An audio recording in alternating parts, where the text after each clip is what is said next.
Alejandra, okay, so hello everybody. Today is April 19th, 2025. In this opportunity, we're going to be reviewing the material. We're going to try to review the material from Alejandra Casado's Red Program 133, which corresponds to Lab 6, and Lab 7, which is Alejandra Casado Red 134 of 2025. Last lab 6, we weren't able to have a meeting. My life has been crazy lately. So I really appreciate you guys being here today. And hopefully we're going to be able to get through the material of both programs, hopefully.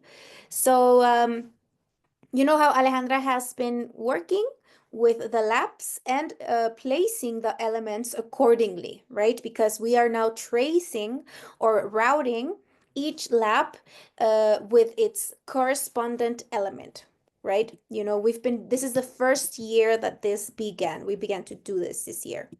So I'm going to share the periodic table so that we can see where lab 6 began.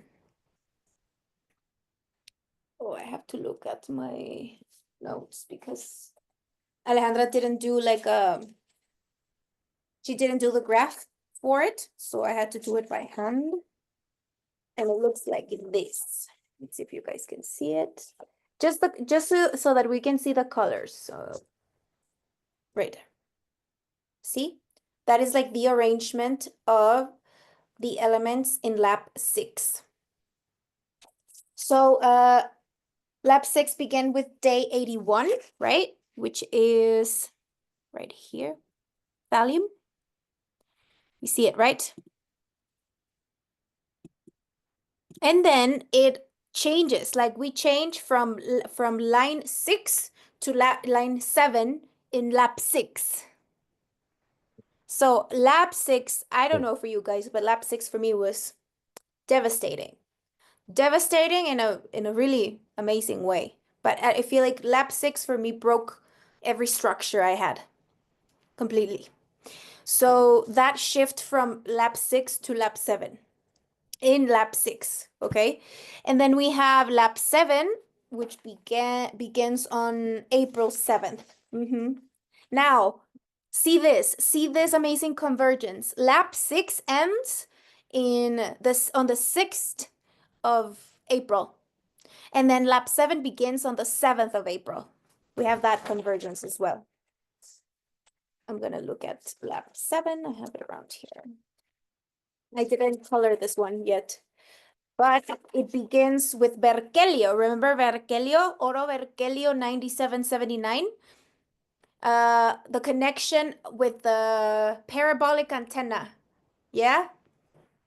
9779. Berkelio 94 has to do, remember, I think we went a little bit over this. Ver que lío in Spanish. Ver que lío. To see what mess I am in. Right? But to see what mess I am in, I have to be able to have an observer that is outside the cycle, outside existence, outside matter. So that is like the function of Berkelio, right? So lab 7 begins on with that on the 7th of April, and it begins with Berkelio. And also another thing that we're having in lab 7 is that in the solar days, lab 7 begins with 739350. And then the third day of lab 7, which is day 99. Hold on. Let me take a picture of this so that we can see it on the screen. 1 second. Although I haven't colored it yet. Should color it.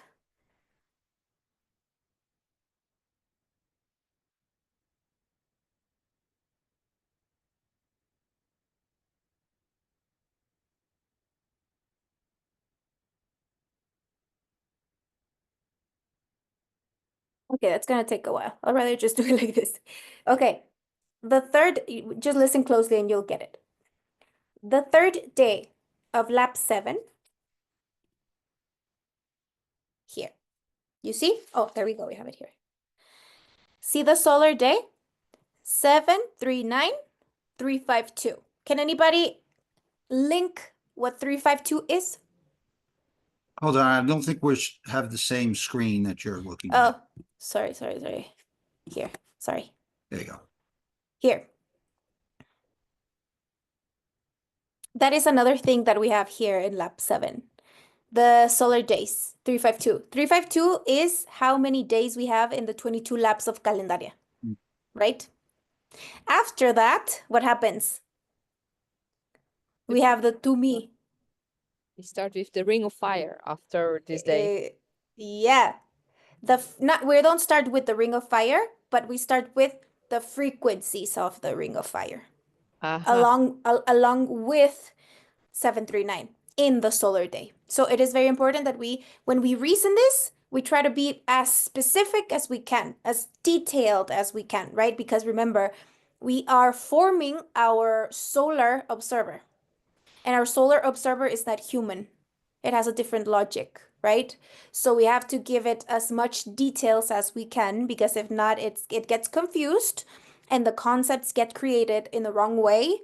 And if the concepts are created the wrong way, the processing of signals is not going to work properly, okay? So we have, yeah, that's what we're having. And then what's happening here? We have the 22nd of April, and we have the last frequency of the Ring of Fire manifested inside the solar day, which is pretty, I mean, lap 7, imagine that. Lap 7, and we have this convergence. It's pretty important. So we have Berkelio. I'm going to share the periodic table again. We have Berkelio in the 97. We already shifted, right? From 6 to 8. Oh, my apologies. I made a mistake there when I said that in lab 7 we shifted from line 6 to line 7. No, we shift from line 6 to line 8, right? Because of the cloning of this one. My apologies. So correction there. We shift from the 6th line of the table to the 8th. So we begin lap 7 here in Berkelio, right? Here. So we have day 1, 2, 3, 4, right? And then 5, 6, 7, 8, and E-cardinality. 9, 10, 11, 12, 14, 15, 16, and then we end here. Oh, 16? No, 16. 112 is the last element in lab 7. Okay, so it ends up right here, 112. So it is important just that we have that in our observation, and that we reason that we are for the first time routing and connecting Calendaria with the updated periodic table, which is a very, very important thing, right? Because it is the way that the solar code organizes whatever it works with in the antimatter. Okay, so it's how it condenses. It is how matter is structured. So it's a big, big, big deal that like we are observing a very important phenomenon in the solar evolution process. So we're gonna go into Alejandra in red 33. Güerita, hazte para allá. Sorry. No. Sorry. She wanted to say hello. No. So I'm going to do it a little bit randomly, okay? Because if I go over it completely, I'm never gonna finish. So I'm just gonna go over it like a little bit in a random way and pick out some stuff. And you guys, please help me. If there's anything that we are talking about and that you want me to open up a little more, please just raise your hand and we'll do that. Okay, we're gonna try to do this meeting a little bit differently, a little more dynamic, so that we can use the time as best as we can. But I do need your help this time a little bit. Okay, so let me know. So this one begins with Alejandra explaining everything that happened when she went to Peru, right? And she explained about the patch, the 8-year patch that she did when she went to Peru and how that ended and why she had to go back. She said that selling that car helped her. It was like the carrot in front of her that she felt that took her to Peru, right? But then she realized that Peru had something to do with her. It was like Peru took the Argentinian, updated her, and then sent her back. So Ale always talks about how Peru is really important for her, because Peru has to do with the preservation of the analogic existence. Now imagine that. Peru is like the most important territory in LGC because it's where everything began. And for Alejandra specifically, because of her configuration, her being a solar identity, going to Peru, she's always saying that Peru is really good for her. It's really good for her biology. And she said that she wasn't doing very well physically. When she went to Peru, she started to feel a lot better in her health. So that is something that Peru does, right, with Alejandra. Here she talks about, the beginning of the global quarantine and how everything, when everything began in Cusco in 2012, she's talked about this before, but like it took her out of her personal and her clan and even the species. Like her perspective was from a completely external view, right? Completely. And her formation began there, which is what we know about the instruction in its early stages, right? We remember, and we know that she didn't even talk about Earth, human. She was talking about fundamental space-temporal structures, fundamental, like, universal principles of existence. And then later she started to condense, come down, come closer. And now what's happening now? She's getting closer to her personal sphere.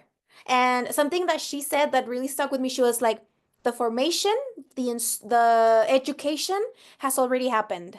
Now I have to see what I do it in my personal area. So the personal area is activating for Alejandra. But imagine how far she went from here. And now she's coming down again. Not down, but like to her personal area. So she's saying, this received education gave me formation through the years until she had clear readings of what the requirement that the solar code had in its application instance in the third orbital that transits the solar system. So the third orbital, the planet that transits the third orbital of the solar system, has specific requirements to fulfill according to the solar code, right? In our case, of course, it's the third orbital. But something really, I think she was really, really good at making this clear, or at least I thought it was clearer than she did in the past. When she talks about code and parameter, right? I think this is really interesting. When she talks about parameter 54 has to do with the requirements that the solar code has for the code inside the third orbital. In this case, parameter 54 has to do with solar system, solar code. But when we say code 54, we're talking about Argentina. And Argentina has to fulfill certain requirements of parameter 54, which has to do with the solar code. The thing is that we were so interfered, the solar code was so interfered that parameter 54 was extremely corrupted. And as is all of the codes that begin with 5 are extremely corrupted because it has to do with the administration, right? So now imagine that kind of access to the solar code. It's of course very, very corrupt because it was externally managed because of the vulnerability of the solar code. So this is really an important concept that we have clear, the difference between parameter and code, right? Same with any other code, parameter 51, parameter parameter 51, 52, 53, you know, all of the Latin America or all of the codes in the planet have that parameter, and the parameter will always have to do with the solar system and yeah, the solar code. Could you just state again the difference between parameter and code? Okay, parameter are we could say the premises, like the guidelines, we could say. The guidelines that the solar code has, or the expectations maybe. Okay, The way that things should work with. It's a higher hierarchy than the code. The code is subrogated to the parameter, because when we're talking about parameter, we're talking about solar system, right? So the code is subrogated to the parameter. The parameter determines the guidelines according to the solar native code on how a code should function, right? So because we were very, very interfered in the solar code, the codes were not working, or are not working properly. But now that we have a brand new solar code, we're gonna start to see how the functioning of the codes inside the planet that transits the third orbital of the solar system are gonna be functioning different. There's gonna be a lot of changes, and we're seeing that, or at least what we are seeing now is that everything is out in the open, right? Like all the mechanisms of how the interference functioned before, now it's all is out in the open. Like everybody can see it. It's very evident. Like the manipulation tactics, all the people that are very hungry for power, all the people that are really interested in controlling the morphic field and controlling everybody's minds and all this stuff. It's just like pouring out. It's like becoming more transparent. So this is the reason. Why? Because we have new parameters of the new solar native code. The solar consciousness is now in administration. The thing is that the transition needs to be as elegant as possible. It can't be abrupt, because if it was abrupt, we would never we would destroy ourselves again. So would it be fair to think of it as a parameter is the frame and the code is the content? yeah, but I mean the code would be also a frame in another fractal. Oh, another scale, but with the way those two relate, could you think that way? Let me see. No, I wouldn't say that, because a code is also a structure. Yeah, I would say that it's a structure within a structure. Okay, Yeah, I would say, yeah. So, yeah, that's with the parameter and the code. So now she says, okay, the patch is over. Now I have to go to Madagascar. That's what she talks about that a little bit. But let's not get into those details right now.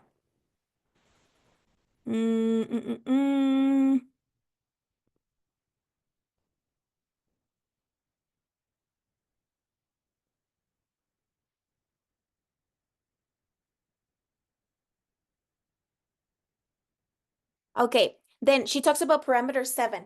That's also really cool. She has spoken about this before. How one of the guidelines of parameter 7 is the protection. Remember the mamushkas, right? It's like the big one contains the other one, the other one, the other one, and contains the little small one inside. That represents really well what parameter 7 would be or should be like. Now, what is code 7 executing over here in the third orbital? It wants to kill everybody. It wants to destroy everybody. So clearly, code 7 is also very, very corrupt and very interfered, because it is not fulfilling the requirements of the solar native parameter 7, according to the solar native code, right? So the thing is that now Russia is putting everybody at risk because of that corruption in the code.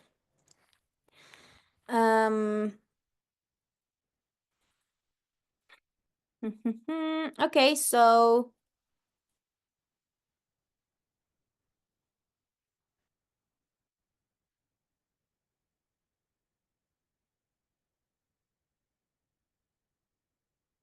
She talks about the relationship of 1 with 2, you know, the relationship of 6 with all the other points in the calculator, the cycles, etc. So, okay. Here she's talking also how the native Peruvians, everything that Alejandra learned in Peru or heard about in Peru or understood the understandings, she's saying this is Ale, okay? Doesn't mean that Peruvians are aware of any of this. They are not, because the native Peruvians are not using the parameter 51 according to the solar code. So she's saying, and she says that they all want to occupy the same space. They're like on top of each other, like in the cities, they're like, you know, crawling on each other, and they don't have that differentiation. That kind of detail is like a fractalization of how the codes are working or what is failing in the codes. That is like one example.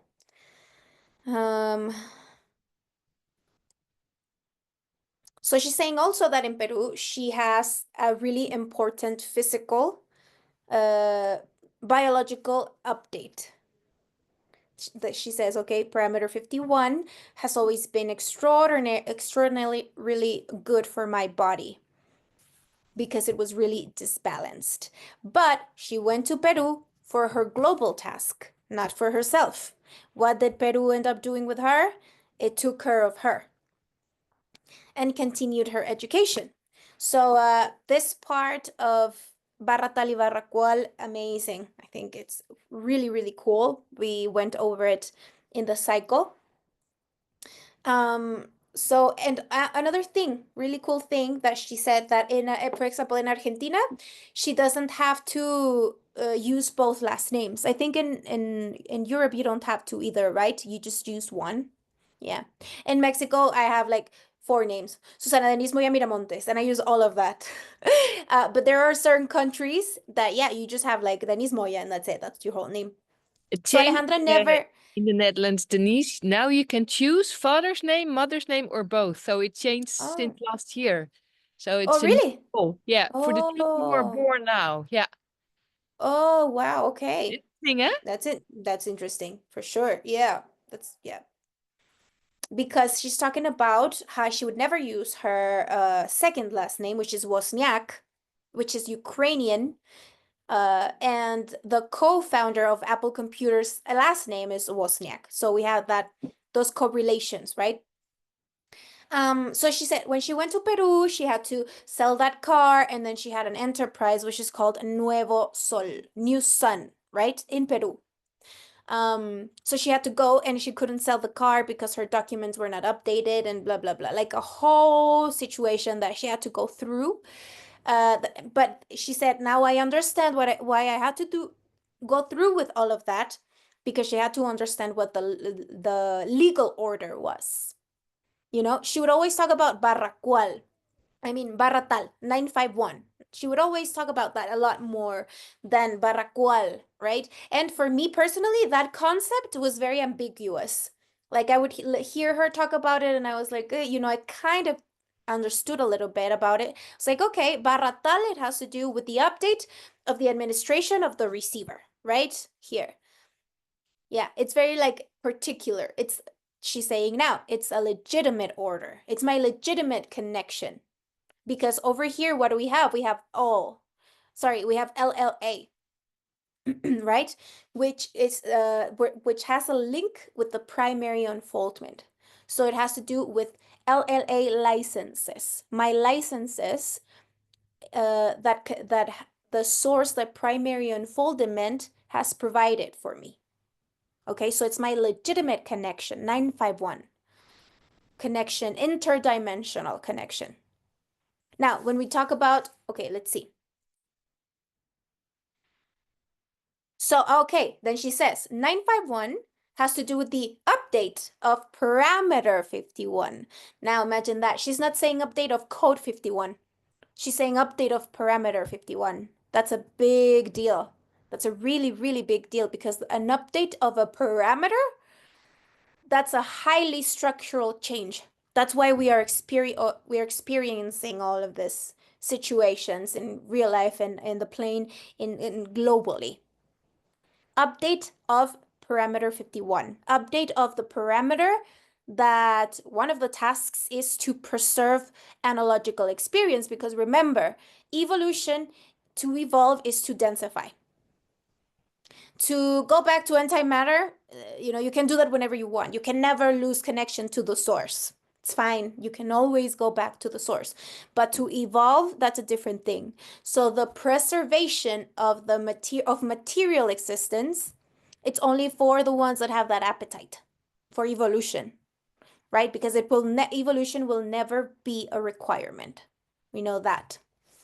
Never. Densification will never be a requirement. Jumping into gravitational existence will never be a requirement. It will only be at the will and appetite of specific particles that want to separate themselves from the source and want to do something from themselves. Now we can probably be a little bit more trained in the perception of existences of people that only have LLA licenses. They have no work in their unfoldment, the reasoning of the unfoldment, the primary and secondary unfoldment. They just have LLA licenses and they project themselves into existence, right? And that's it. They're just here for the experience. You can notice that because they are not, probably they're not going to be having a great time because they're just going to be actors in somebody else's play and they can't change anything. So this is the kind of people that will say it's destiny or it's karma or that's just the way life is. They have these kinds of thoughts. Yes, of course, because that's their contract, their framework contract.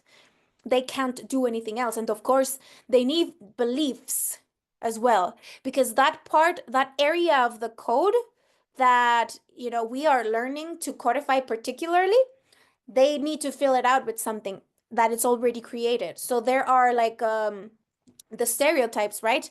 Or the codes, the packets, there are like packages of codes that the matrix offers for particles that just want to project directly without any particular definition. So they take those packages, beliefs, stereotypes, whatever, they experience it, and then they go back to non-existence, but there's no evolution there. There's just like a desire for experience.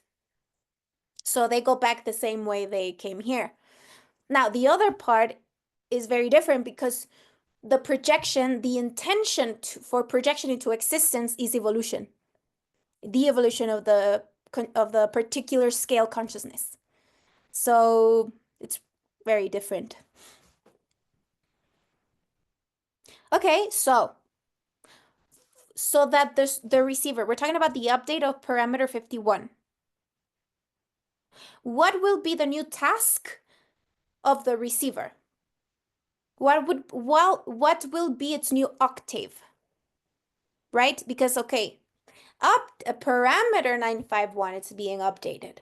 Of course, that's going to have a very, very strong repercussion on code 51. And of course, that's going to have a very big repercussion on the receiver. So there we have the three scales: solar code, third orbital and planet, and humans, the content, right? Which would be observers. So now these little humans that are being trained in LGC, we are being trained to be solar observers. And what is the reason for that? Remember that Alejandra, one of the last times that she explained what one of the objectives of LGC was to slow down the rotation of Earth so that we have 24 hours, but every hour lasts longer. How do we do that? If humans develop a solar observer and are aware and interested in dilemmas that are not human, that are solar, and that have to do with Earth and Sun, and there are active observers of that, then we're going to be helping the Earth to rotate more slowly. If there are no solar observers looking at details that have to do with solar dilemmas, and helping out with the maintenance of the code, it means that the rotate more quickly. And self-destruct, because we're not going to be focusing on the quality of the processes. We're going to be focusing on the results, right? Fast, everything fast, because we just want results and that's it. Solar observers focus on the quality, on improving the quality of the processes, making the processes more elegant. And how do we do that? Details. We need details, we need concepts, which is the most important thing for the observer. Remember, concepts are the base of the LGC calendar, conceptual base.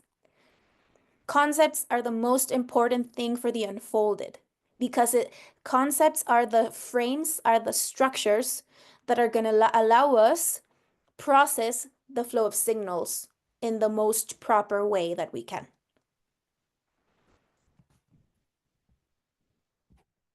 So it is as if everything was impeccably synchronized. Everything that has been happening. And me personally, I can't believe the level of synchronicity, because I find to the smallest detail, when I see details that I'm not very much impressed in big synchronizations anymore. It is the small details in synchronicities that really impress me, because I'm like, this is how can so many details be thought about? Like the smallest detail. Of course, we're talking about subatomic scale consciousness. Of course, the last smallest detail is contemplated. Like, I am actually understanding what Alejandra says when she says, 2012 to 2021, we have the computerized tomography of the solar code and everything in the solar system. That is very real, and you can see it happening. Like, I'm seeing it happening before my eyes. It's very impressive. So, okay, now, Barra-Tal, legitimate connection, legitimate order, right? Interdimensional connection, ionic field, particular field, and the last 1, 2, 3. I don't like LGC in images. I really don't. I'm only using this because I don't have time, but I really hate images. So be careful. All of this, no. No, I don't like this. I don't like this. No. That bothers me. Okay. Let's just look at the calculator on its own. That made me angry. Okay. We're gonna look at the calculator because that disturbed me. Okay. Can you see the calculator? Okay, Barra-Tal. Interdimensional legitimate connection. Barra-Cual. Interdimensional legal order. Legitimate order, legal order. This is how I see myself. This is how others see me. Right? Now, they interconnect. Once again, please, Denise, once again, the last sentence. Which line is how I see myself and which line is how I see others? Thank you. What do you think? 951 is how I see myself, and Correct. 753 is, yes? Correct. Okay. Thank you. Yeah, because why? Reason this. 951 is the update of the administration of the receiver. And it's pointing directly into the SO cardinality, which is my private space, my physical body. Now, 753, it's pointing towards SE, which is the collective area. You see? That helps us reason and construct the concept further. Let me get this cat outside. Come here. Come here. Ben. Vamos. Let's see. Sorry. Okay. That LGC in images, I don't like that at all.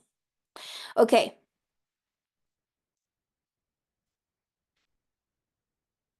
Be very careful with the images, guys. If Alejandra doesn't make them, be careful. Because this is not good. If we are, okay.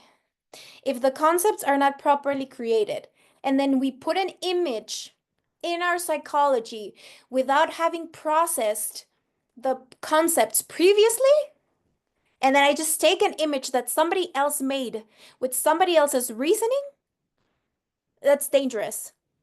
It's not good. I'm really disturbed. I don't like that. Okay, sorry.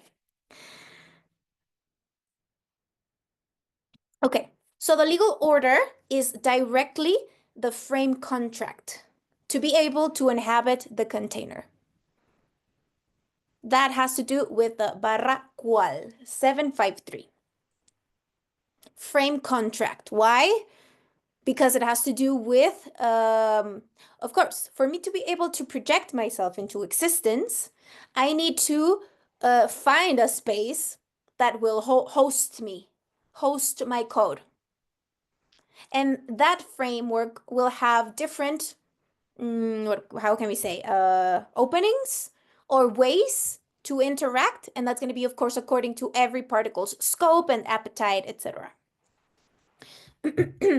So in its origin, the barra cual is an immaterial, completely immaterial identity. Both of them, tal and cual, originally are immaterial identities, okay? So we're not human there because it begins in 7, it begins in 9. So we're talking about subatomic scale. But in barra cual specifically, it has to do with the observer, right? Because we're talking about 7. So the observer is the one that occupies the immaterial identity. And it observes what? What is it observing? The container.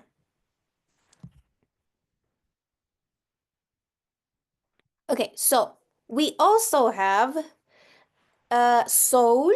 Remember, soul, what is soul? Soul is a private space. That's my own private space. And then sol is a public space. So if I am an observer that is observing the container, and I have a private space, which is soul, why do I need to observe the container? Well, I need to observe the containers so that I know which framework it is that I am projecting myself into, so that I can have in the antimatter as much details about that container that I'm going to project myself into. Contemplate it in my own code. The thing is that now there are possibilities. The same structure is providing the possibilities so that we can update these things without having to die. Remember, those possibilities are available now, where I can take these variables. I am here, right? I am projected inside the container. The container has specific configuration structures, etc. And those become variables for me, because when I am in the antimatter, before I project myself into existence, I am going to try, from my observer, I'm going to try to contemplate as many things. But when I'm already projected here, of course, there's going to be things happening because we're talking about secondary unfoldment, right? And this is a completely different configuration than the primary. So when I'm here, I'm going to be finding myself, and I'm going to be finding that there's going to be so many things that, of course, I didn't contemplate before. Now, before, I only had my native octave, and whatever I contemplated before I projected myself, that was it. That's all I could work with, and I had to die to update that. That's not the case anymore. Right now, we can update those. We can update the those variables every day. When we sleep and when we wake up in the morning, every day. So that's a scalar daily growth, okay? That's a possibility now. So it is a really, really cool. So, okay, soul, okay, it says here, wait, this is really cool. The observer is the one that occupies the immaterial identity plaza, right? Because why? Because it may be that the observer chooses to project publicly a projection of that private space. So I have my private space, which is soul, And then my observer, observing the context, may choose to project a part of that private space. Yeah? So, Soul publishes itself through SE, which is the architect, in a public space, which is Sol. Sol would be that public space. That Sol is like a lot of particles projecting themselves publicly. All of those particles have a private space. They observe the container and they're like, oh, I want to project myself in there. So you do that, okay? You do that through a framework contract. Your framework contract will be determining how you interact, of course, with the entorno and how you interact with others that are in the public space, also projecting themselves in there. Now, all of the interactive problems we had in the past have to do with the bad quality of the Solar Code, okay? And also, and Alejandra says, is this bad? No, this is not bad. The cosmic consciousnesses, they're not bad. It's just secondary unfoldment, space-temporal structures. This is what happens in existence. It's just something that is happening. And it's something that, of course, remember, I don't know if you guys have heard how things work in the technology area, in the coding. When I create a program, when somebody creates a program, what is the first thing they do? They hire, like companies hire hackers, and they hire them to violate the code, to see where it's weak, so that they can fix it and improve it. So that's something similar to what's happening to the Solar Code. And Alice said too, we couldn't skip this part. This part of going through the civilized, the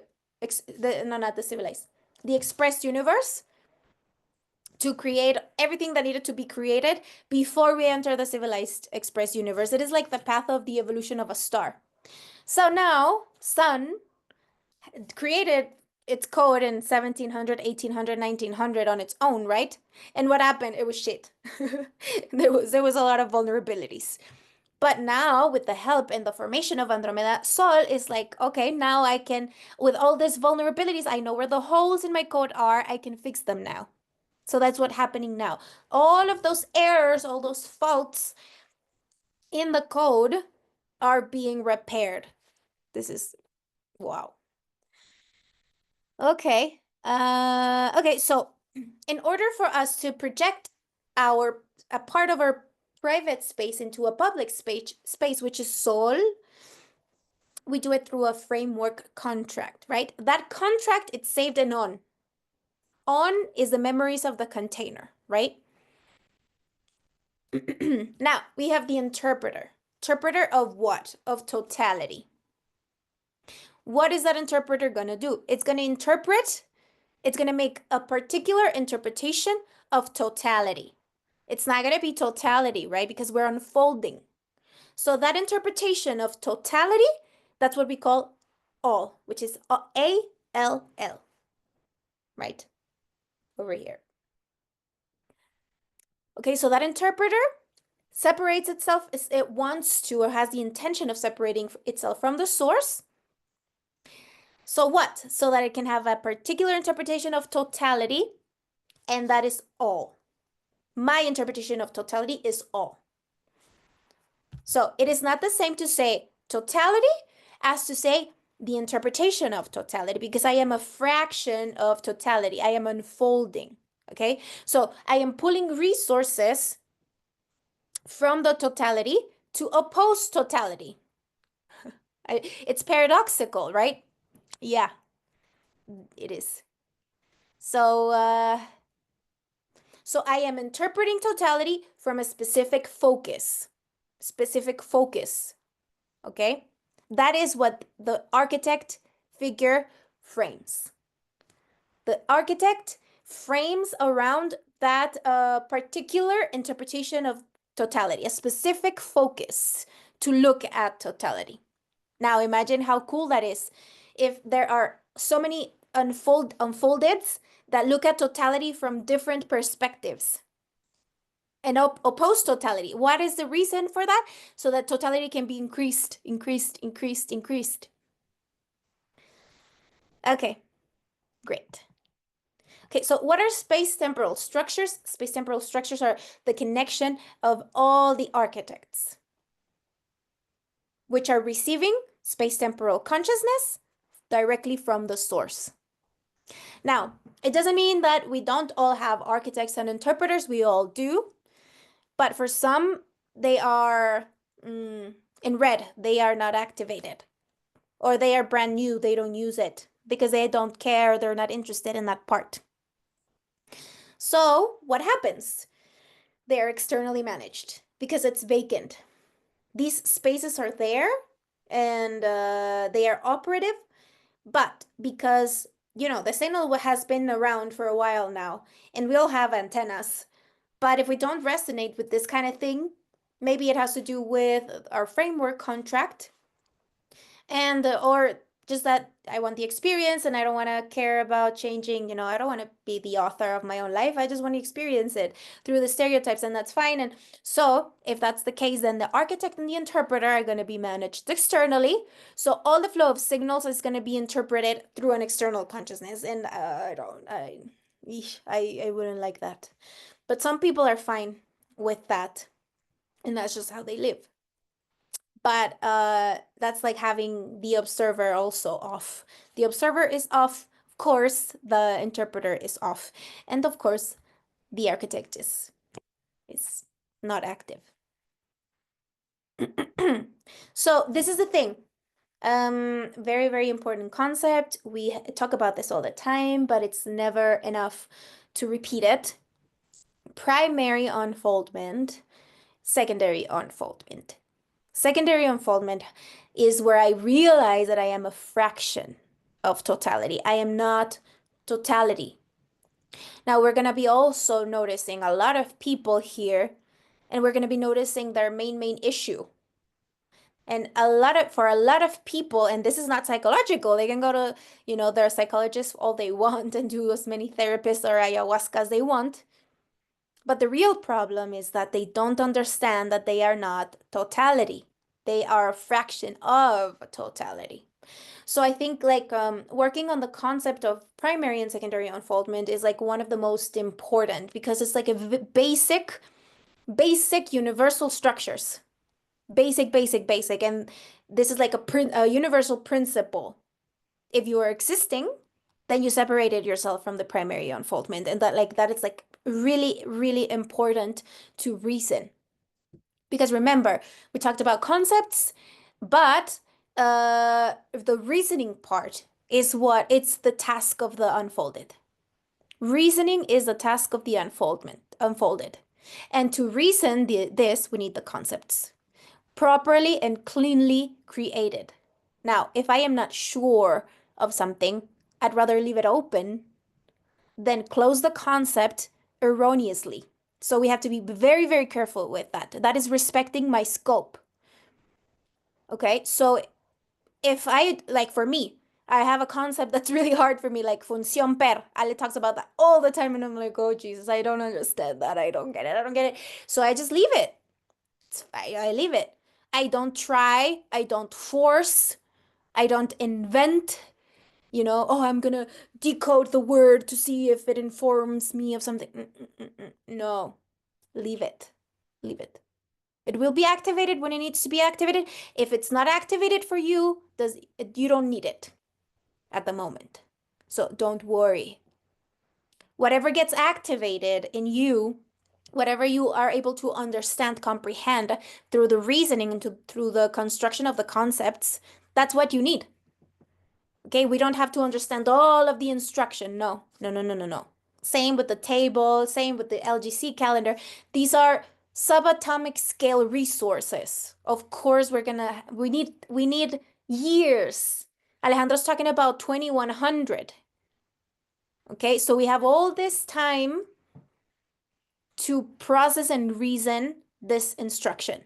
So we should be very careful with that because I don't recommend closing a concept, forcing a concept to close. Okay. So secondary unfoldment is the product of the observer that is outside of the container. right? So secondary unfoldment has to do, of course, also with the framework contract.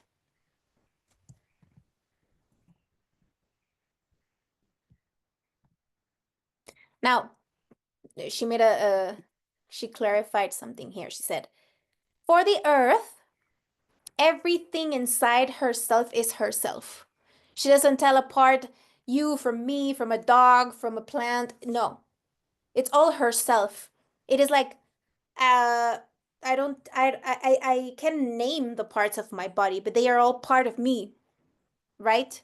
So everything that exists inside the planet is a planet. You know, she doesn't tell these things apart. So she's been disbalanced for a while now because she received a universal seed of a species that has high potentials and really interesting qualities and space temporal potentials and capacities, which is the human species, right? And the early stages of the human species, because of this, of the reach and scope, and because it's really cool, the human species, it's a really cool project. Amazingly, it has an amazing scope. It almost destroyed her.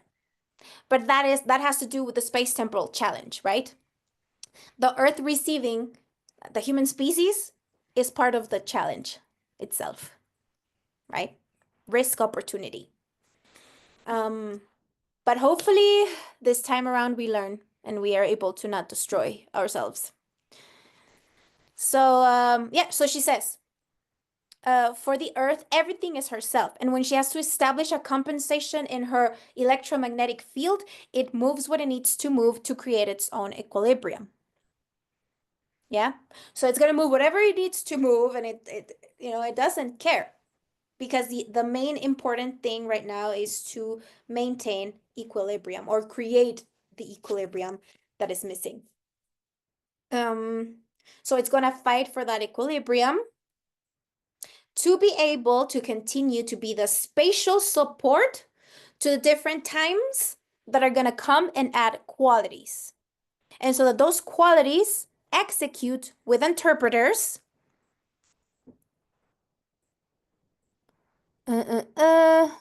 interpreters that are interpreting in a morphic field. Yeah, the morphic field is the collective, right? Collective field. That's another thing. That's another thing that has to do with the concept of secondary unfoldment. To exist, you cannot exist only you. If you want to be alone, you have to go into the antimatter. That's why we all are perfect over there. But if we want to materially exist, it has to be a collective existence. That is what the secondary unfoldment is. And that's why it's so challenging. So many particles existing publicly with different perspectives. But remember, one of the intentions of the Solar Code is to improve the quality of the interactions. That is a network that is functioning. The execution of an improvement in the code has to, we will see an improvement in the interactions in our relationships. Now, remember when Ale talks a lot about everything that happened with her and Darío and Shakira and Piqué? I know it's really funny that Alejandra's talking about Shakira. Like, when she started talking about Shakira, I was like, why is she talking so much about Shakira? Like, I couldn't understand. But then, of course, when I continued listening, I was like, wow, it is like a really amazing example of what's happening in the species. It has to do with how we relate to each other. It is a very important update in the species. There's a lot of movement there, a lot of movement there. So yeah. Now she talks more about Peru.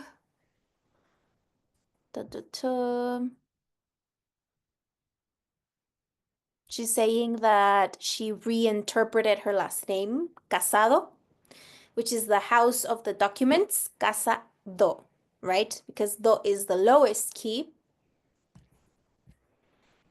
So I am a fraction of the source. I am a fraction in the secondary unfoldment. I am one more. I am one more person in the container, right? So that takes me back to when Alejandra said, like, remember when she said, she was talking about us being little hydrogens, right? And if our origin is common as hydrogen is in the universe, our destiny can be amazing. But if our origin is divine, if I have I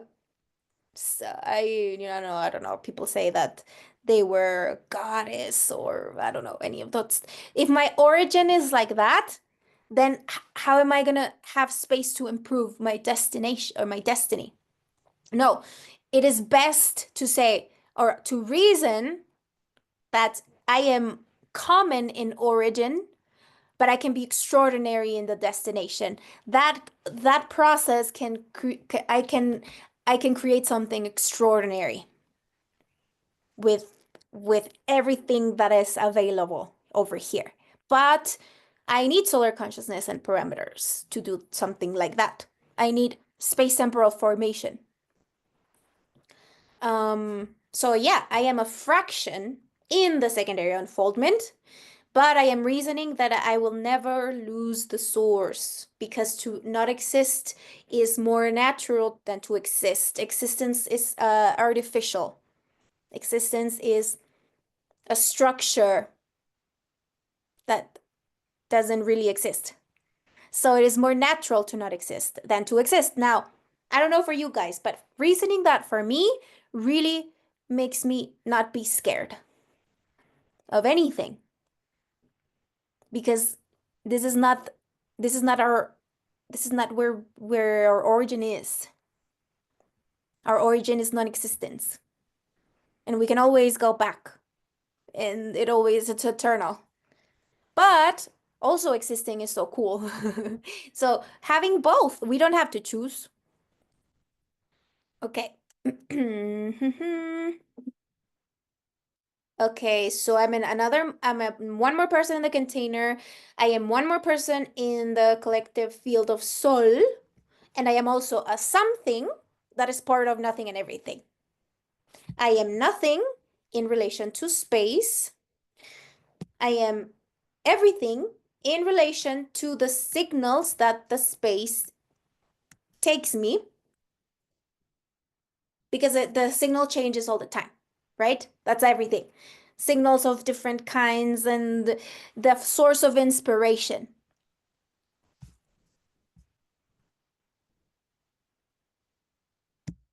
So there are no limits in the primary unfoldment, but there's also no matter. In order for matter to exist, we need limits, which is why we call it space-temporal structures. We need it to be to have a limit, because how does communication function? It's waves that bounce back and forth, right?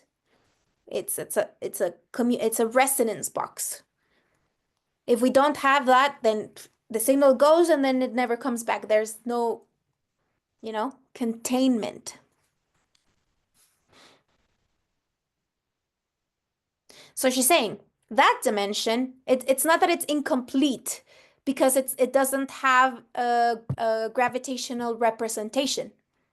It is complete as it is.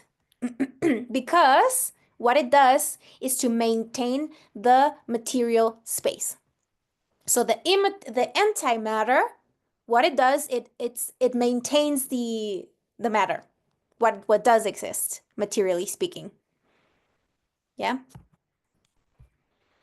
So here she's saying, we don't have to lose any belonging to anything. Like, to exist doesn't mean that I have to lose my connection with non-existence, which is my origin. I don't have to lose that. I can't lose that ever. No, impossible. It's our essence. So, but now she's saying the belonging to the container has nothing to do with the belonging to the architect of Sol. And it has nothing to do with the belonging to the source. So we have the belonging to the container, right? Which is where I am projecting myself on. The belonging to the architect, which is the middle line, That's another belonging. And then the belonging to the source, which is the primary unfoldment. I don't have to choose between all of that. I have because I'm a multi-dimensional being. So if I reason all of this, I will not have a conflict with any of this because all of my concepts are organized. And I'm receiving, my processor is active on top of my brain. Outside of the cycle, I am processing signals before they impact my foundation and break it. I use my cone to process those signals. My architect is working. My interpreter is working. I have connection with LLA. I have connection with Sol. I have connection with Soul. I have connection with SE or on, which is the memories of the container. And all of that is fine. I don't have a problem with any of that if my psychic structure is working properly. If my psychic structure is not working properly, I probably have to make some adjustments in my concepts. Because, you know, the flow atomic, imagine subatomic scale consciousness trying to comprehend the anatomic logic. That's a big challenge because it has nothing to do. They have nothing to do with each other. They're completely different. The logic of the subatomic scale and the logic of the anatomic scale are completely different. So that is like what Alejandra always talks about in relation with science. Scientists want to all the scales and interpret them with an analogical logic. So they distort everything. It's bad. So yeah, different belongings. We don't have to choose. We don't have to renounce to any of them. And we need all of them if we want to continue to exist.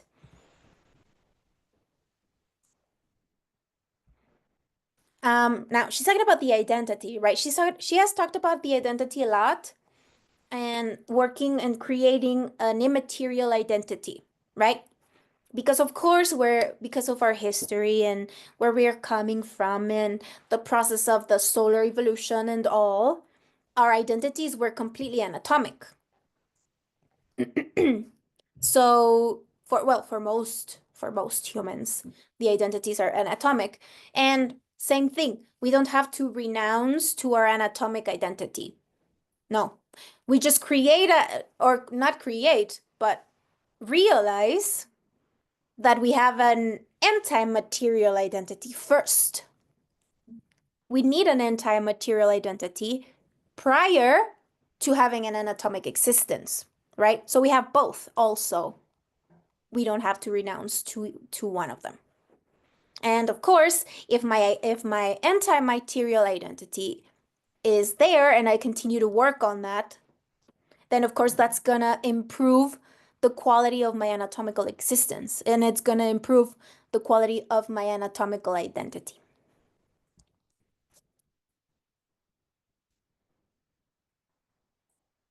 Now, here, look.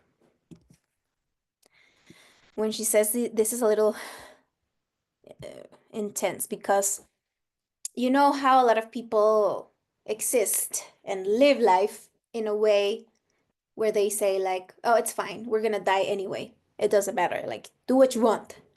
You can do what you want and play with life as much as you want because you're gonna die anyway. And there are no consequences of that. That is not true. There are consequences for your anti-material aspect. That's why there are consciousnesses that get trapped in the inexistence. They lose themselves there because they think this is a game. It's not a game. Okay, so what's gonna happen if my identity is only and radically in an anatomical format? What's gonna happen if I die? What's gonna happen is that soul, which is a private space and it's immaterial, it's gonna be contaminated with the magnetism of the container. Contaminated with the magnetism. So it is not that I am only gonna have another experience in my soul. No, the collective morphic field will trap my particular soul. I'm like, there's a chance that people might be trapped in the morphic collective field. Trapped, my soul. Because why? Because it lost the essential notions of primary belongings. Belongings to what? To the primary unfoldment. Okay. Religions. That's really, well. So, these souls, why can this happen to a soul? Because it's a collective soul. So it is that it's not my particular soul. It is not my particular consciousness, my particular space, my particular observer, and me attempting to codify the flow of signals as best as I can using my scope, using my architect.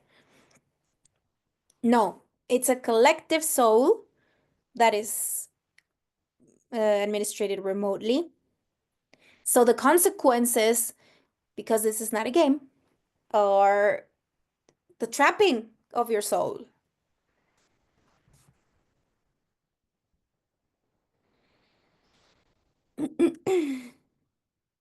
So if you lose the registry of the essence, because the format of the container ate you, the format of the container ate you because you didn't have a particular identity,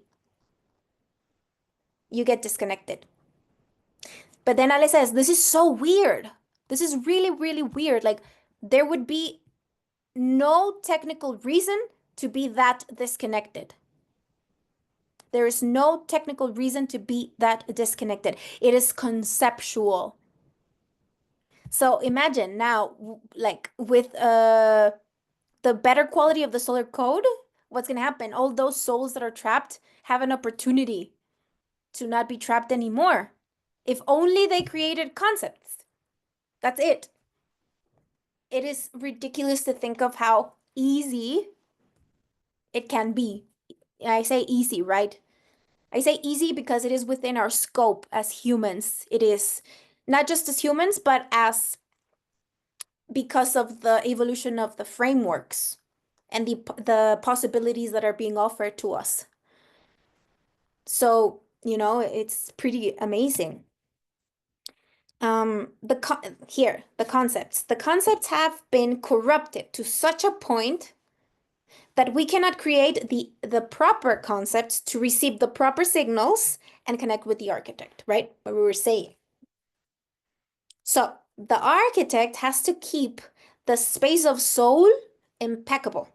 It shouldn't allow the collective space of soul to contaminate soul, because one is external and one is private. So my private space of soul shouldn't be contaminated with the public space, because I can be trapped there. And I don't want my soul to be trapped. I want my soul to be free, because that's the origin of my soul.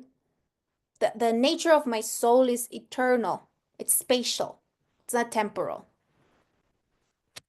So the public space is a space of projection for the private. The public space is a space of projection for the private. But if we lose coordinates, right? If we lose the coordinates of where we are, and if we lose the essential belongings, what's going to happen? Immaterial consciousnesses have fun boarding the architects of people that identify themselves only as people. That's why the importance of the anti-material identity. I am not just a human. I am also a person. I am also a human. I am not just a human. So if I only identify myself as a human, then all those other levels are gonna be, you know, other consciousnesses are gonna be having fun with me and move me around like a puppet.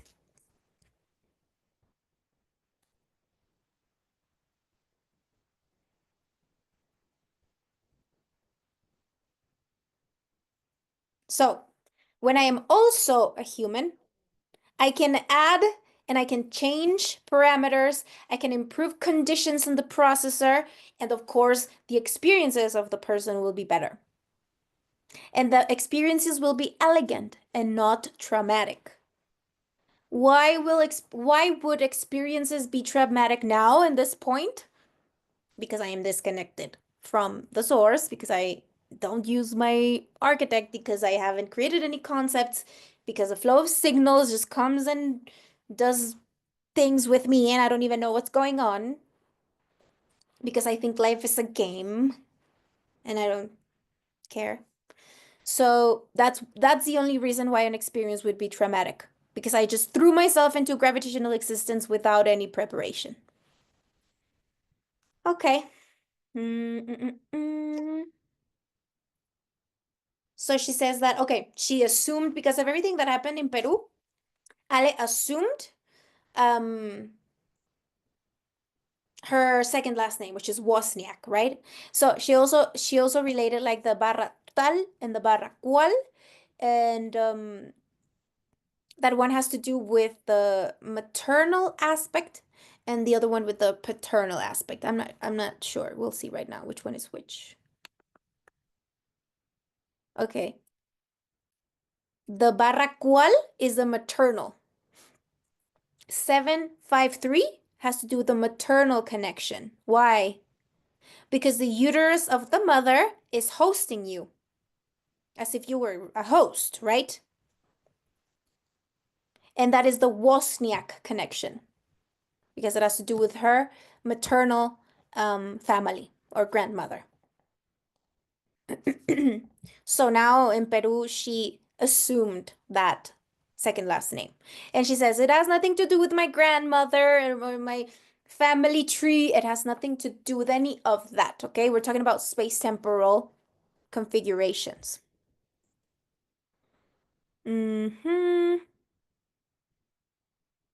So she went back to Argentina, she corrected her documents, and she added Wozniak. Why? So she could activate the belonging in the legal order.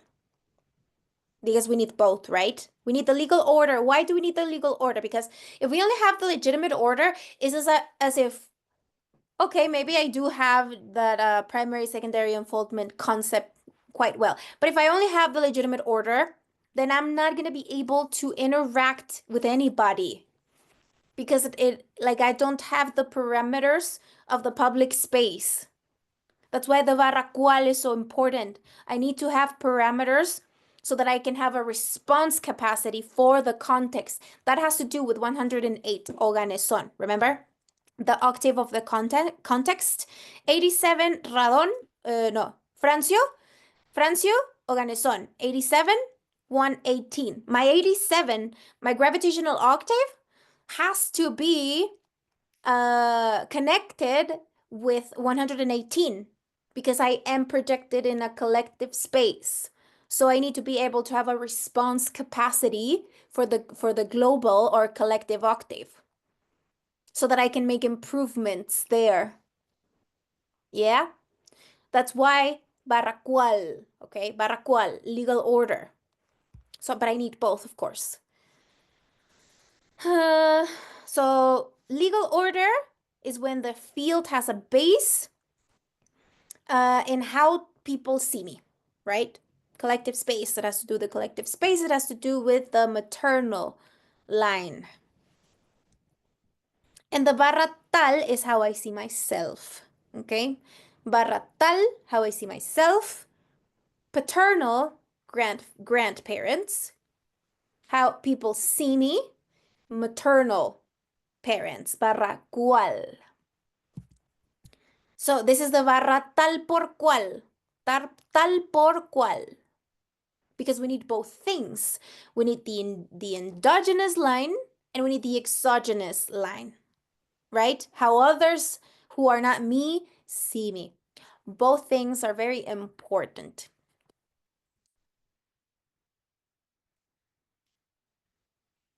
Now she talks about the personaje, right?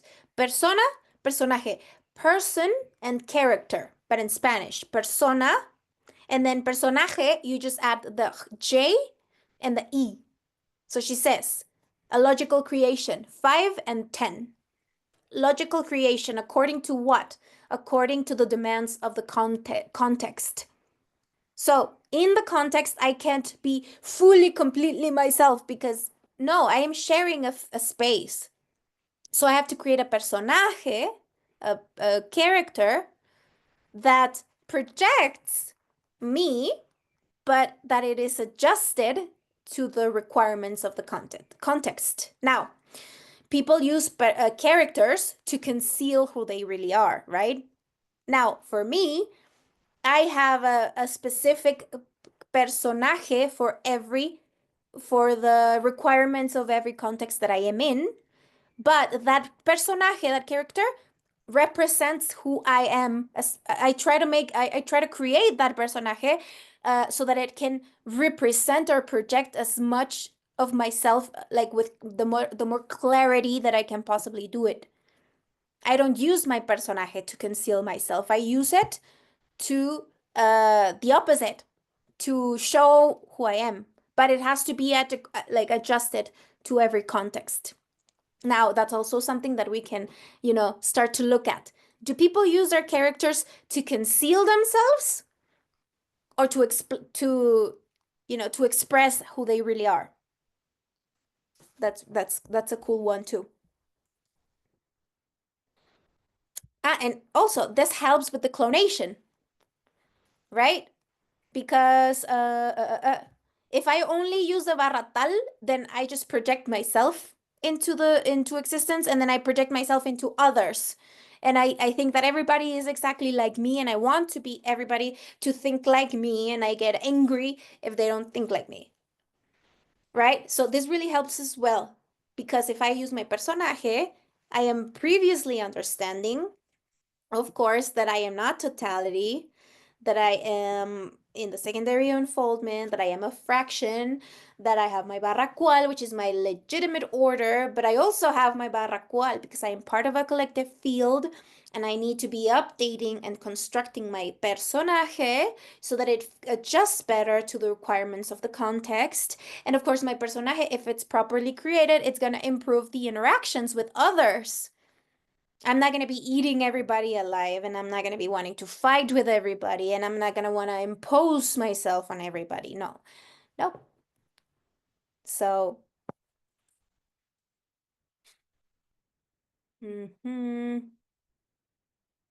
see, if I am cloning myself, it is as if I am acting the same way that I would act in the antimatter. Because in the antimatter, it's only me. So, no, that's why it's so important to process primary and secondary unfoldment.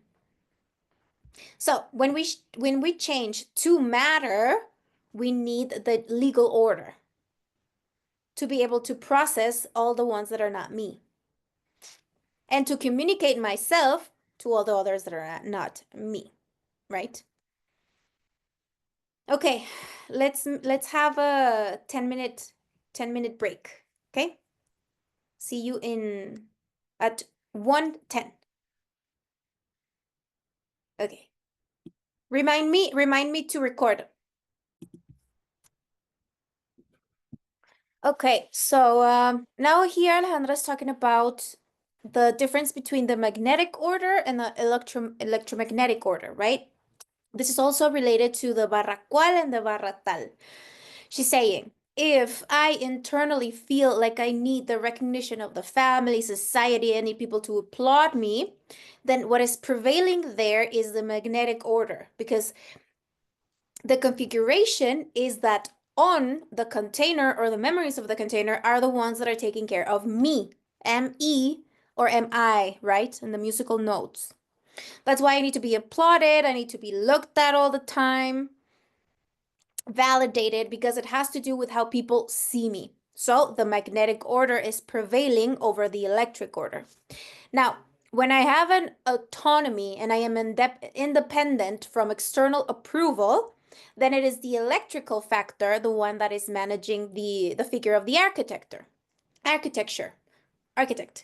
So it is the architect that has the reign, my own architect, the one that has the reins over me. So that is not the same. So here we can do like an auto test. Only you can do that, of course. We can't audit each other because we don't inhabit each other. So yeah, all of this has been very corrupted. Of course, the barra cual is the one that organizes or orders the morphic field. So it orders the magnetic order of the global population. That's why all the people that like power are always interested in the barra cual. Because why? Because there are observers that instead of inclining for the personal development, they incline for the control of the collective development. So they are more inclined into the barra cual, right? And they could do this because of the vulnerabilities of the solar code, of course. Because why? Because they are lovers of power. They like to move people's asses, other people's asses, but they don't put their own on the line.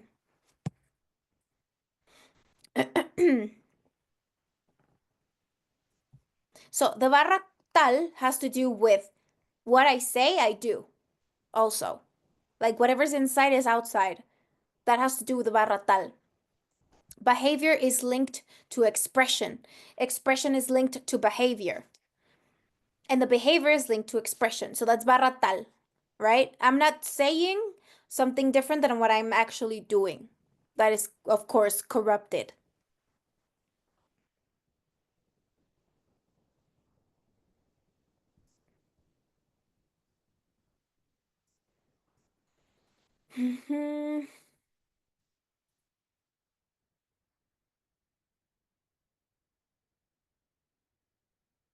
Okay. This is very interesting and important. Yeah, something important happened in lab 5. Have you guys heard about the Masonic Logia? This is really important. 1 second.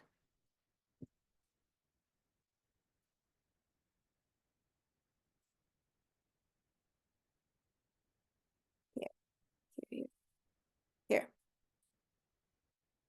I'm gonna put it on Google. Hold on.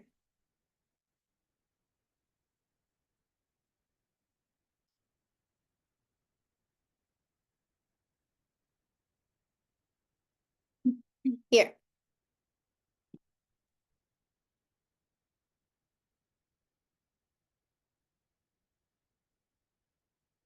This is the Masonic Logia.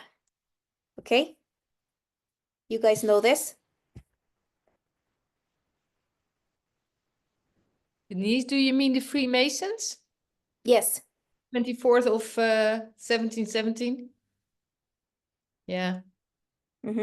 Okay, we're gonna talk about this. Okay. So what Alejandra discovered was that on the 24th of June of 1717 began the first organized Masonic Logia. Okay? So I'm going to write it here in Spanish. Okay. So what's 1717? It's the configuration of space from right to left as container and the configuration of space the other way around. 71 is space, right? So space as container. And then space as content as well, which is another configuration of space that is opposing the one that is to the left and the one that is to the right. This is a code reading, okay? Don't worry about it. So the thing is that on the 24th of June of 1717 was the formation of the first logia that appears in the world, okay? Now, what happened was that on the 78th day of apparatus 507, we find that, hold on. we find that it is the end. Okay, if we put 2,882 quarantines on top of the 24th of June of 1717, we get to day 78 of apparatus 507. Okay? Now, this has to do with the people that love power and that use the barra cual to try and control the morphic field and the collective magnetic field. Okay? So, we get to the 19th of March, 2025, day 78. This happens in lap 5, okay?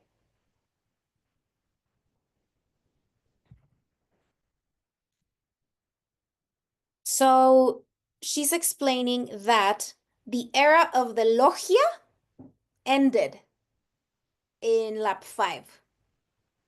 Because why? Because now everything is going to be filtering and organizing through the clave de sol, through the solar code. Because why? Because when quarantine 2883 begins, from the beginning of that logia, what do we have? 2332. What is that? The 32 columns in the table that are now configured according to the solar code. So when this was happening, Alejandra in the chat, in the 7-Eleven chat, she said, notice if you are gonna be, if you have been experiencing things as if you were depure, like a cleansing or like a detox without even doing anything. Like a sort of detox, yeah? Because that shit is over. Because global quarantine 2883 is beginning. Why? Because Sol is coming down from the antimatter. So any consciousness that has a belonging that is different to Sol needs to migrate to their place of origin. And they can observe, yeah, as an external, but they cannot interfere. So this is like the final point for the logia, because with 2882 quarantines, it has expressed itself fully, and it has nothing else to offer. So what happens now? We enter the era of the lógica. No logia, lógica, because a third orbital needs to progress according to the solar code and not according to the stupid stuff, symbolic stuff of the content creators of the cosmos. They had their season, that season's over, but now in this lap 6, there's a recodification. And I don't know, my life was broken completely in lap 6. I don't know about you guys, but it was completely broken. So, she likes to interpret something like, okay, we have 7 lines. We added 2 more lines in the table. So we have 7, 8, 9. We're going to explain that later. And then we have 2 more, right? So that's 11 times 32. Okay. So this is really important just to point out that part about the end of the logia, okay? The Masonics. So day 79 of apparatus 507 is the final day of the logia, because the logia always comes in through the barra cual.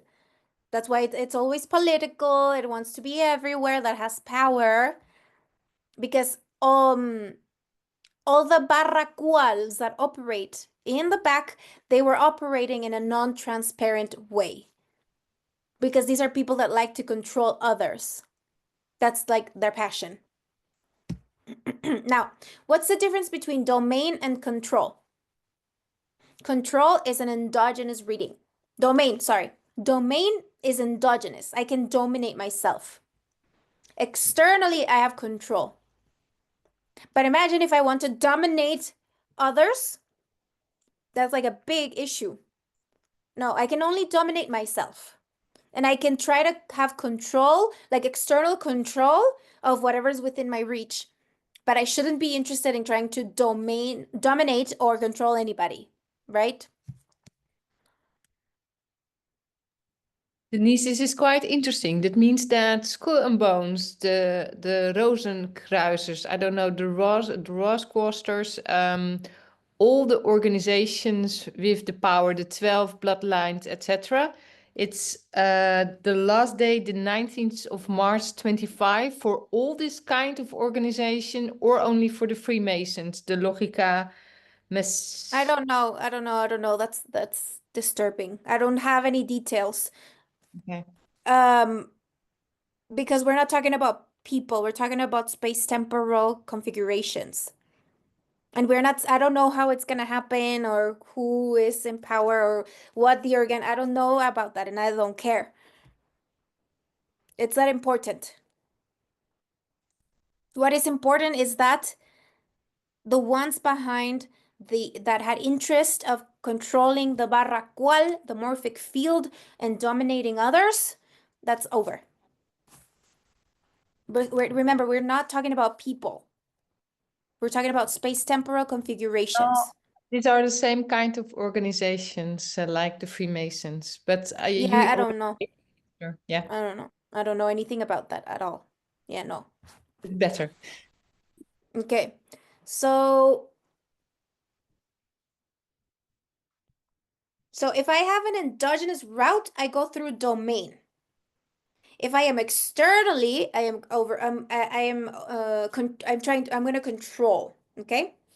But if in the cosmos there are many consciousnesses that self-perceive as totality and they want to dominate all of the sea, no, you are a drop in the ocean. You are not the whole ocean, right? And our mind tends to infinity because it's a projection space of the consciousness.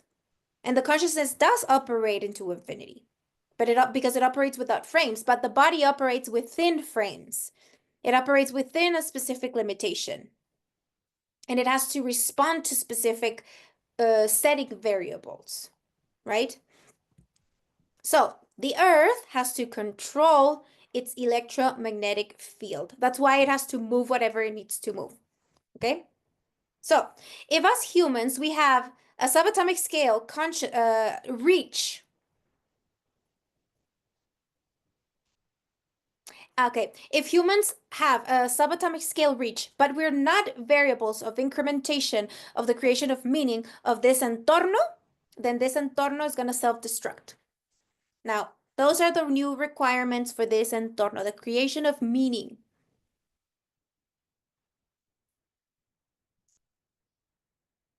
Now, it may be so that any person you know that was completely flawed, from one moment to the next, that person's going to be full of virtues. And all of those virtues are going to be completely synchronized. That means that I have an essential connection. If that happens to me, it means that I have an essential connection. But if I am going through a way where I need to be applauded, looked at, seen, I'm going to have a phenomenal dragging. I'm going to tend to vices. I'm going to have no meaning. Because this is all we need to do. We need to reason everything. Reason and sleep. That's it. That's all we need to do as unfolded. So if day 79 activated the parabolic antenna, AD has to do with the public port. That's another concept that is loose for me. When she talks about public port and private port, that's a little loose for me, so I can't really clarify that. So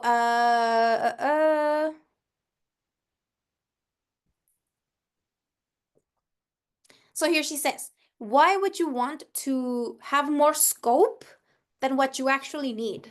That doesn't make any sense.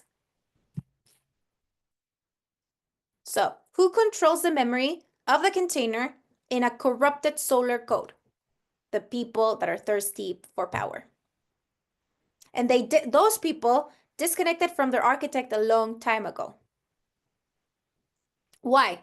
Because if you move through the route with the architect, you are going to move forward with high integrity, but it's going to be very slow, a very slow growth.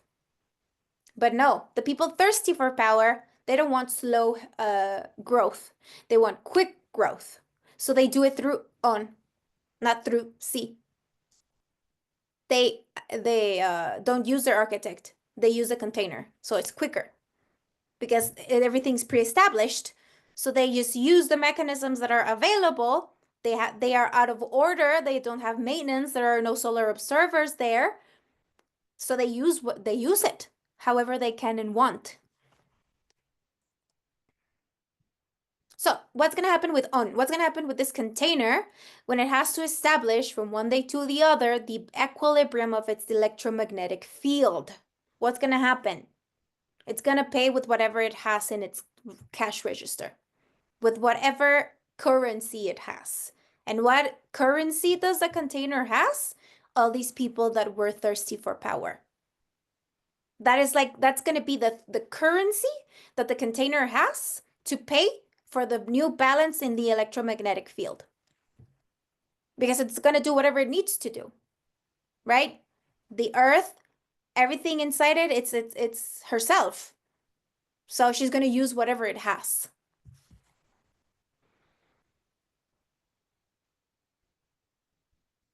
Politicians, she's saying, we're going to see fleets and fleets of politicians going back to the antimatter. Oh, that's just to think about it. I'm like, yes, please. Go back home. Thank you very much. So some are leaving, and then Ale says, some are leaving, and I am coming from the place they are going to. Why? Why do they have to go back?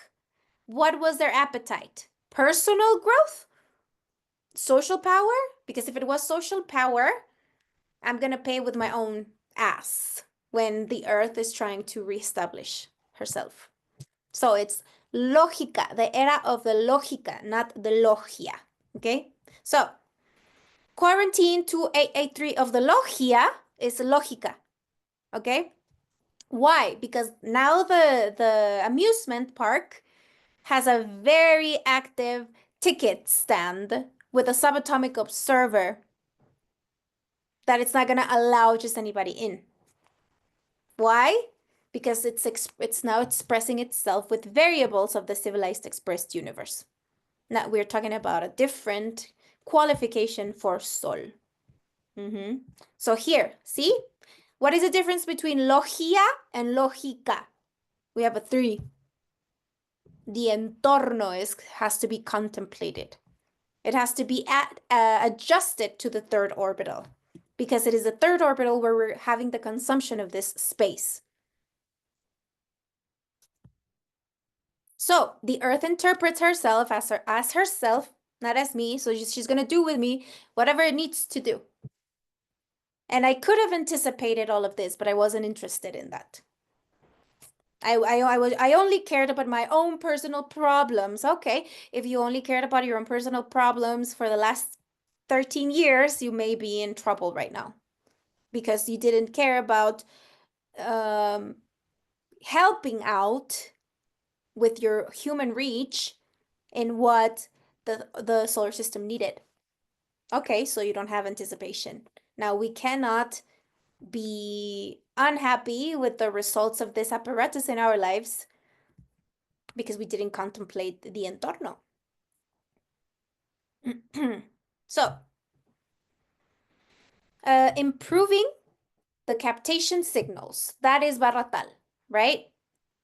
But to do that, I need to be in the re-axis. And because of that, like all of the changes, because remember the credit has been shifted from the development of Rho to the development of Ri. Now, all the people that have enough anchor, enough self-definition, enough creation of meanings, enough concepts, etc., the Rho is gonna shake quite a lot, because a lot of these things are shifting, breaking, a lot of movement in Rho. If in Ri I don't have enough, I'm not gonna have a good time, because I'm gonna be dragged around. So it is like a moment to figure out where I am standing and see what I can do now. Like if I didn't use the time in anticipation, see what I can do now and see if there's anything I can do, because maybe there isn't.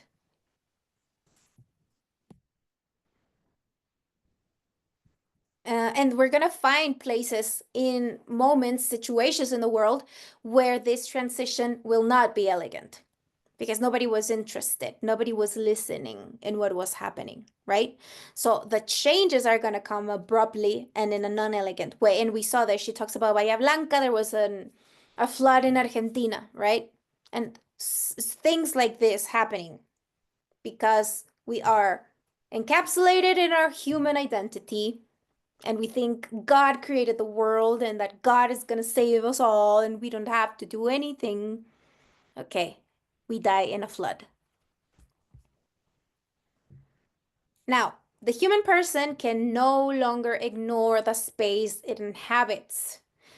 All of the mystical scale is being demagnetized right now. It's on its way out. The content creators, thank you very much. You can go home now. Thank you for your help, right? Now, we have so many broken things. Why? Because Arreglario needs to come and it needs to have something to fix, right? Because Arreglario is a consciousness that doesn't belong to this plane. So in order to come here, it needs to have a reason to come here, right? So the only thing that the Earth is going to look for is its electromagnetic balance. It's not going to look for its social goodwill. Okay? Because our social goodwill never cared about the balance in the electromagnetic field. So the Earth is not going to care about our social goodwill. Doesn't care. We didn't contemplate her. She's moving around where she needs to move around. Okay, so public port, new track. That's a new track that needs to be documented.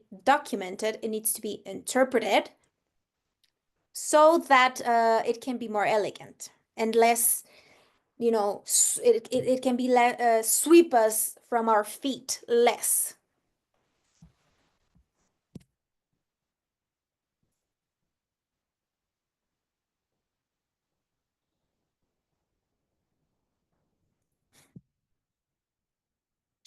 She says that she has her new passport. She talks about Kenji Yokoi. Remember that Colombian Japanese guy? She's saying, if you want to hear what social consciousness is at a social scale, listen to Kenji Yokoi.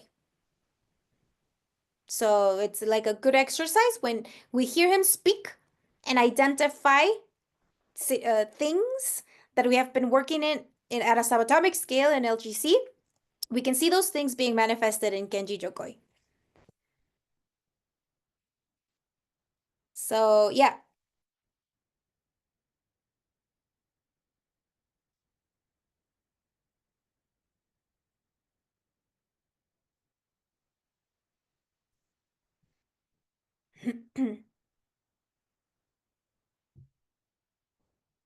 Now going back to the Barracual and the legal order, it is very important that we work and like exercise in being able to modulate in different scales. Remember in the beginning of the LGC, like we wanted to talk robot language to everybody and everyone was like, what are you even saying? Are you crazy? Now, like for me personally, I am working a lot in my social scale communication.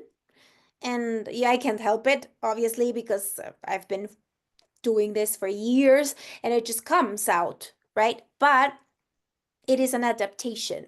There has to be an adequation of my communication in the social area. I cannot try to just copy and paste what we talk about in the LGC community and then copy and paste in the social. No, that's a big no. No, no, no, no, no. Nobody cares. They want to eat the cake. They don't care about the ingredients. They don't care about no, no, no, no. They just want to taste the cake. So it is an art form. It is an art form to take this into the social area. Really, it's not easy. Because if we just take it directly, see, Alejandra says here, they're going to read me as someone that is arrogant, that thinks highly of itself, that thinks they're better than everybody else. Yeah. Yeah, because if I am doing that, then I am not understanding anything. Like if I'm taking LGC and trying to copy and paste in the anatomic, I'm not understanding anything. Because not everybody has resonance with the solar kitchen. I need to adapt. I'm the one that needs to adapt because I'm the one that has the responsibility of the formation. I cannot ask everybody to understand me. No. My formation is so that I can contain others. But if I need others to contain me in my process, no. Yeah.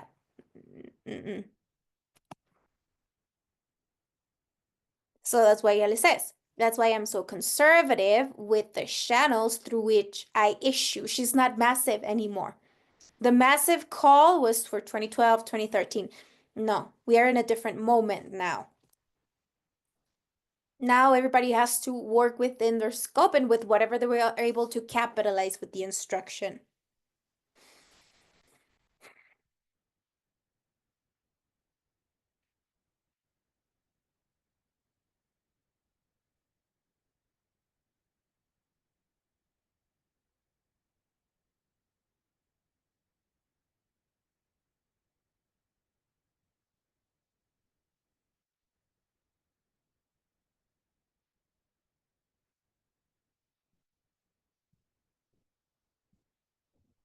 She talks about how human relations have a very broad variable, right? Because we're also different. We share a public space. So we have protocols, we have consensus, we have that legal order, right? That are very defined. For example, the species has survival protocols, and these survival protocols are associated to pleasure. So it's very easy to, because you use that protocol of the species as a source of pleasure, right? To feel that plane 2 would be like the most important thing that there was, to be able to feel, because that's something that you can only do here in this plane. So a lot of particles come here because all they want is to feel. And it's really easy to do if I use the protocols of the species.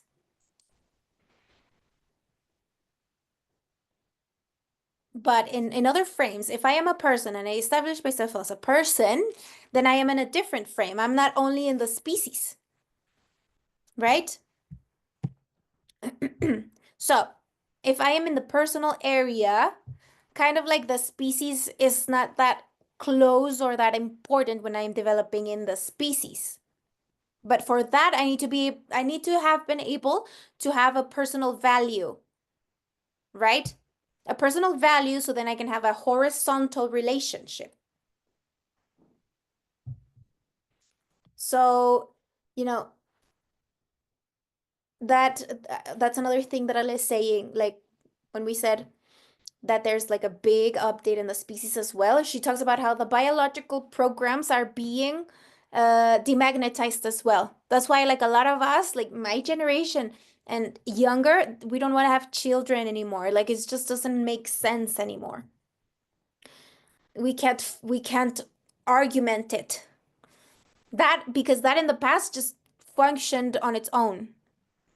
So right now there needs to be like an active construction of meaning for the continuation of the species, because the biological programs are not functioning magnetically anymore.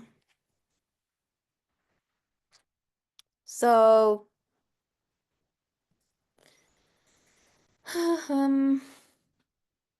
now when I am adequating myself in a context, I'm going to be able to read other people's and their protocols or their stereotypes or the guidelines through which they function.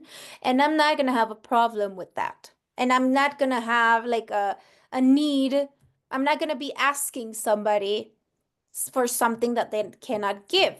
Because why? For this, I need to have been really particularly defined. I have a good identity. My tal por cual barras work well. I have my personaje. I have a responsive capacity that has to do with the context. So I don't overcharge or ask somebody for something that they cannot give, because I would be overdrafting my expectations over somebody that isn't myself.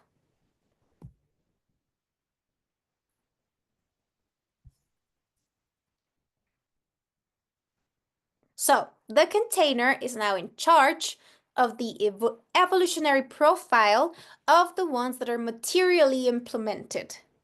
Why? Because matter has rigorous protocols that are evolutionary protocols. Matter has rigorous evolutionary protocols that need to be behind everything.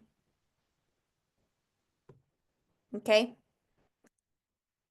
So all the people that are only like connected to the species, they're not going to be synchronized. All the people that just install themselves in that sexual pleasure area, right?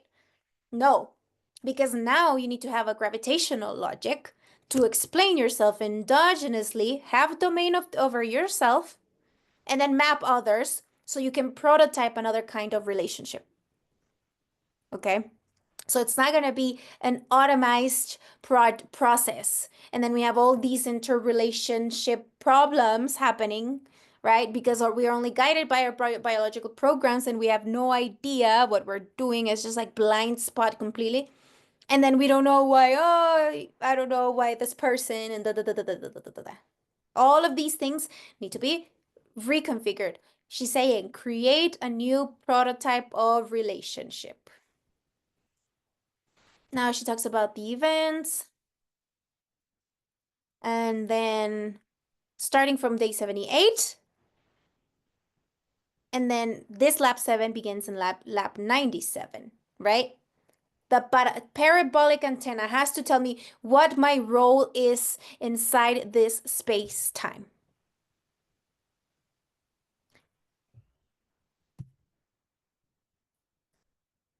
So she's saying, okay, protection. It is really interesting that when she touches 7 and she talks about protection and that Russia's role should be to protect. But if I am not protecting, I am attacking. What's my role? To protect or to attack? Attack. But we're talking about a global scale protection. It's not to protect Russia. It's Russia as the role of the protector. So we hope that this situation corrects itself soon and that we have an elegant documentation of lap 7. Yeah, we're not gonna have time to go over the other one because it's a lot and I thought I would be having enough energy, or you guys too, but I don't think so. I think it was really nice and really great. I loved it. I don't know, what did you guys think? Tell me. Here, I wanna hear you out a little bit. Yes, it was great.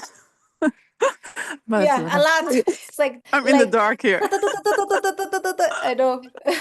Yeah, but this was great. It was really clear. So yeah, I love this format. Really a lot of information. So really good. Yeah. What I'm thinking is that I can make another video. It doesn't have to be a meeting, but I can make another video doing kind of the same thing with Red 134. Yeah, Jeff, you want to say Yes, something? great. Yeah, I just feel like all this points to where like the frontier. It's like we've crossed into a new frontier. It's very exploratory. I find it pulling, like very attractive. You know, like something in me is very attracted to, in other words, it's not, because it's not secular. It's like it's a path or a process that it's just very attracted to. Okay. The residents. Residents, sure, but also, I think a potentiality that wasn't around, that something in me has been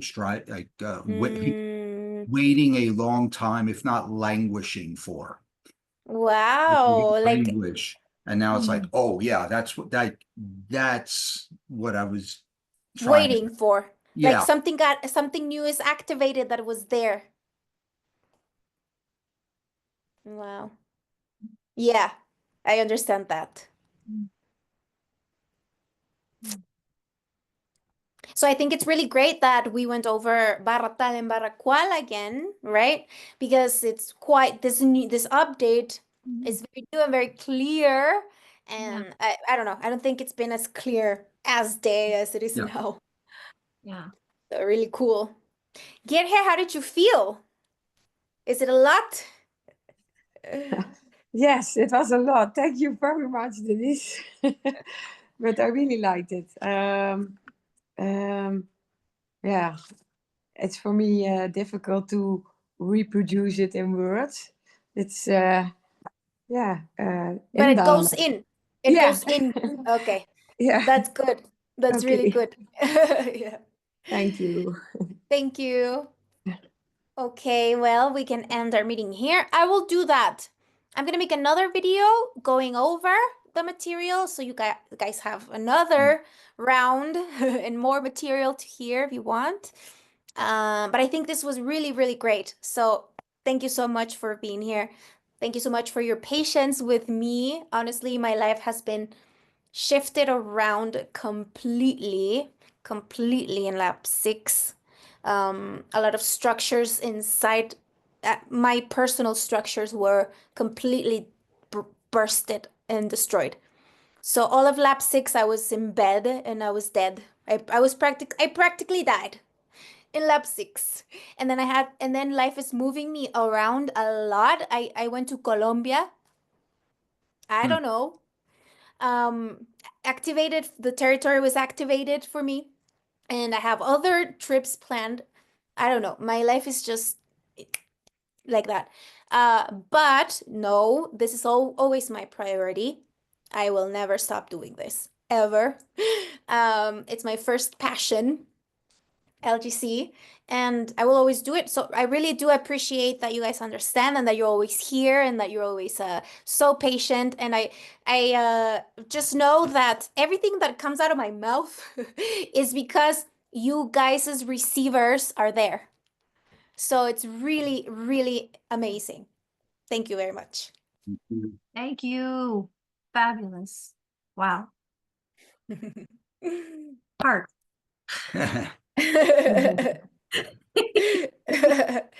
Okay, you guys. Well, have a nice evening, and yeah, I'll let you know about the next material. I will be working with that before the lab is over, so that we begin lab 8 again. Try it at least to be within the lab. Okay. Okay, excellent, thanks. Thank you. Okay. Right. Hi, everybody. Bye. Bye-bye. Bye.